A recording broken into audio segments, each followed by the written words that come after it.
Pradeep alias cheater Pradeep ಮಾನಸ ಬಾಳಲ್ಲಿ ಬಿರುಗಾಳಿ ಎಬ್ಬಿಸಿದ ನಯವಂಚಕ. ಈತ ಮಾಡಿದ ತಪ್ಪಿಗೆ ಮದುವೆ ಮಂಟಪದಲ್ಲಿ ಮಂಗಳವಾದ್ಯದ ಬದಲು ಶೋಕನಾದ ಕೇಳಬೇಕಿತ್ತು.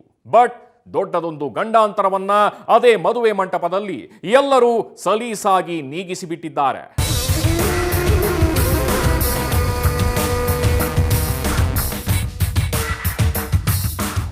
ಪ್ರದೀಪ್ ಅಲಿಯಾಸ್ ಚೀಟರ್ ಪ್ರದೀಪ್ ನೀನೆಲ್ಲೇ ಕೂತಿದ್ರು ಈ ಸ್ಟೋರಿಯನ್ನ ಕೇಳಿಸ್ಕೊಳ್ತಾ ಇದ್ರು ನಿನಗೆ ಈ ಹೆಣ್ಣಿನ ಮನೆಯ ಇಲ್ಲಿ ನಡೆದಿರುವಂತಹ ಎಲ್ಲ ಬಂಧು ಬಳಗದ ಕೋಪದ ಧಿಕ್ಕಾರ ಇದ್ದೇ ಇದೆ.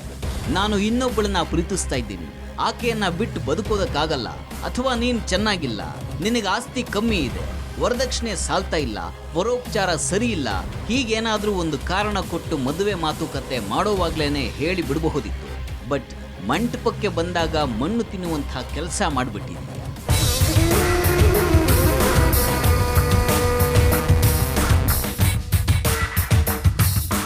ಅಸಲಿಗೆ ಈ ಪ್ರದೀಪ್ ಮೂಲತಃ ಹುಣಸೂರಿನವರು. ಎಂಟೆಕ್ ಪದವೀಧರನಾಗಿದ್ದ ಪ್ರದೀಪ್ ಜೊತೆ ಮಾನಸ ಮದುವೆ ನಿಶ್ಚಯವಾದಾಗ ಮುಂದೊಂದು ದಿನ ಇಂಥದ್ದೊಂದು ಅವಘಡ ಆಗಿ ಹೋಗುತ್ತೆ ಅನ್ನೋದನ್ನ ಯಾರು ಎಣಿಸಿರಲಿಲ್ಲ. ಇನ್ನೇನು ಮಂಟಪಕ್ಕೆ ಬರಬೇಕು, ಆರತಕ್ಷತೆ ನಡೀಬೇಕು, ಬೆಳಗ್ಗೆ ಶುಭಲಗ್ನದಲ್ಲಿ ತಾಳಿ ಕಟ್ಟಬೇಕು ಅನ್ನೋವಾಗ ಮಹಾಶಯ ಎಸ್ಕೇಪ್ ಆಗ್ಬಿಟ್ಟ. ಹೋದವನು ಹೋದ ಅಂತ ಮಾನಸ ಕುಟುಂಬದವರು ಸುಮ್ಮನೆ ಇರಬಹುದಿತ್ತು. ಪೊಲೀಸ್ ಠಾಣೆಯಲ್ಲಿ ಕಂಪ್ಲೇಂಟ್ ಅನ್ನ ಲಾಡ್ಜ್ ಮಾಡಿದ್ದಾರೆ.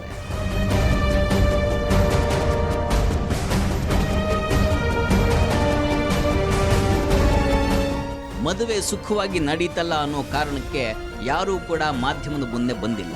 ಇನ್ನೊಂದು ಕಡೆ ನನ್ನ ಸಹೋದರ ಇಂಥದ್ದೊಂದು ತ್ಯಾಗದ ಕೆಲಸ ಮಾಡಿದನಲ್ಲ ಅನ್ನುವಂಥ ಹೆಮ್ಮೆ ಅಭಿಲಾಷ್ ಅಣ್ಣನಿಗಿದೆ. ಅದಕ್ಕಾಗಿಯೇ ಆತ ಯಾರನ್ನೂ ಕೇಳದೆ ಮಾಧ್ಯಮದ ಮುಂದೆ ಬಂದು ತಮ್ಮನ ಶೌರ್ಯವನ್ನು ಹಾಡಿ ಹೊಗಳಿತು. ಅಭಿಲಾಷು ನನ್ನ ತಮ್ಮ ಅಂತ ಹೇಳ್ಕೊಳ್ಳೋಕೆ ನಂಗೆ ತುಂಬ ಸಂತೋಷ ಆಗುತ್ತೆ. ಅವರು ಜೀವನ ಪರ್ಯಂತ ಚೆನ್ನಾಗಿರ್ತಾರೆ ಅನ್ನೋ ನಂಬಿಕೆ ನನಗಿದೆ.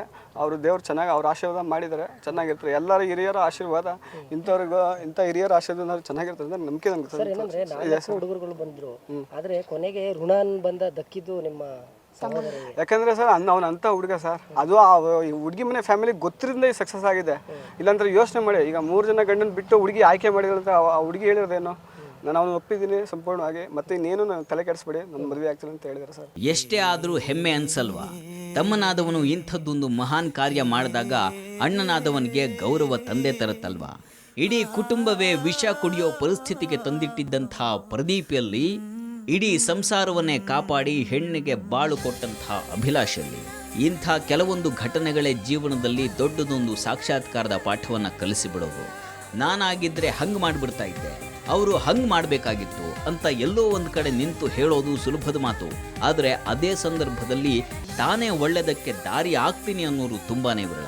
ಅಂಥವರ ಸಾಲಿಗೆ ಇವತ್ತು ಅಭಿಲಾಷ್ ಸೇರಿ ಹೋಗಿದ್ದಾರೆ. ಹಾಗೆ ಎಲ್ಲವನ್ನು ಮೆಟ್ಟಿ ನಿಂತ ಮಾನಸ ಕುರುಡು ಸಮಾಜ ದಾರಿಗೆ ದೀಪ ಹಚ್ಚಿದ್ದಾಳೆ.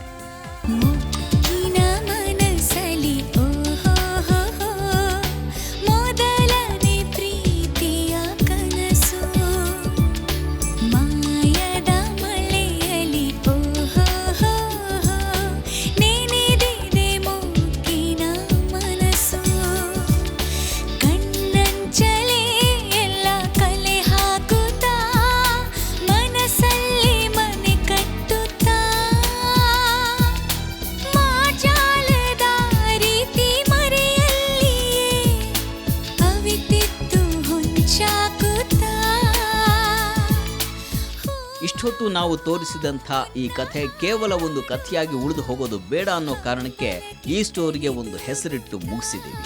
ಆ ಹೆಸರೇ ಮೊಗ್ಗಿನ ಮನಸ್ಸು.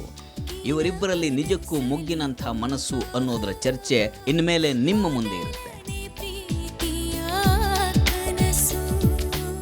ಕೆಲವೊಂದು ತಪ್ಪುಗಳು ಕೆಲವರನ್ನ ನೋಡಿದಾಗ ಮಾತ್ರ ನೆನಪಿಗೆ ಬರುತ್ತವೆ. ಆದರೆ ಕೆಲವೊಂದು ತಪ್ಪುಗಳು ಸಾಯೋ ತನಕ ಮಹಾಪರಾಧವಾಗಿ ಸಾಯೋವರೆಗೂ ಕಾಡುತ್ತವೆ. ತಪ್ಪು ಮಾಡಿದವನಿಗೆ ಏನಾಗುತ್ತೋ ಗೊತ್ತಿಲ್ಲ, ಆದರೆ ಬಾಳು ಕೊಟ್ಟ ಅಭಿಲಾಷ್ಗೆ ಹಾಗೆ ಬಾಳ ಸಂಗಾತಿಯಾದ ಮಾನಸ ಜೀವನ ಸುಖಕರವಾಗಿರಲಿ ಅಂತ ಹೇಳ್ತಾ ಇಂದಿನ ಎಪಿಸೋಡ್ ಮುಗಿಸ್ತಾ ಇದ್ದೇವೆ. ನೇರ, ದಿಟ್ಟ, ನಿರಂತರ ಸುದ್ದಿಗಾಗಿ ನೋಡ್ತಾ ಇರಿ ಸುವರ್ಣ ನ್ಯೂಸ್.